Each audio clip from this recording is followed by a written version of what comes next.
The ties between France and England have a long and complex history, dating back to the Norman conquest in 1066, when William the Conqueror became the King of England while maintaining feudal ties to the French crown. The relationship was marked by instability and continued as long as the French crown was weak. By 1214, the English king controlled significant territories in northern France, creating the Angevin Empire. The Battle of Bouvines in 1214 marked the end of this empire, as King Philip II of France pushed King John of England from his northern French fiefs. In the aftermath, the heir to the French throne, Louis VIII, was briefly offered the English throne, but ultimately relinquished his claim. The Battle of Bouvines marked a turning point between the two powers, leading to the Hundred Years' War.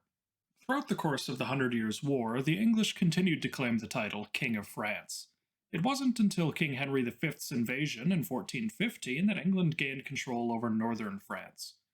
The conflict continued for over 2 decades, with Joan of Arc playing a significant role in the French counterattack.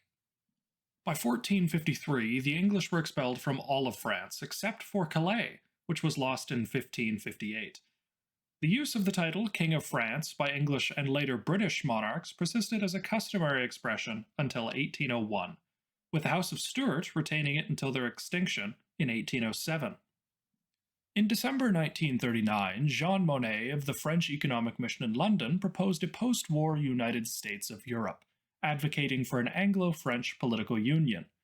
In June 1940, facing defeat in the Battle of France, French Prime Minister Paul Reynaud sought British support for continuing the war from North Africa. To prevent a French surrender and retain control of the French Navy, the British proposed a Franco-British Union on the 14th of June. Despite initial skepticism, the proposal gained momentum with support from Charles de Gaulle. On June 16th, a Declaration of Union was approved, envisioning joint defense, foreign, financial, and economic policies. However, French leaders, fearing a British takeover of their colonies, opposed the Union. The British War Cabinet's dramatic move aimed to bolster Reynaud's position, but the French cabinet rejected the idea. Reynaud resigned, and Philippe Pétain formed a new government that sought armistice terms with Germany, leading to the collapse of the proposed Franco-British Union.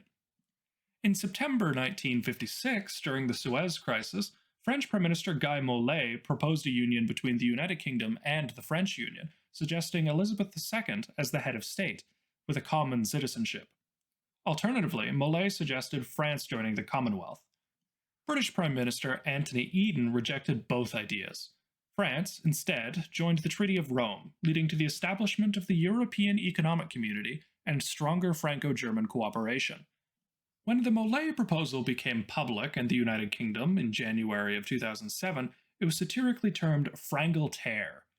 Former French Interior Minister Charles Pasqua, a Gaullist, stated that had Mollet's request been official, he would have faced trial for high treason.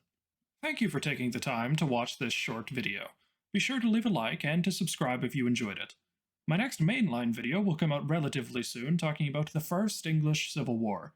Would you like to see more short-form videos like these, or do you prefer the mid-length content of something like How the Whites Lost the Russian Civil War? Let me know in the comments, and have a wonderful rest of your day.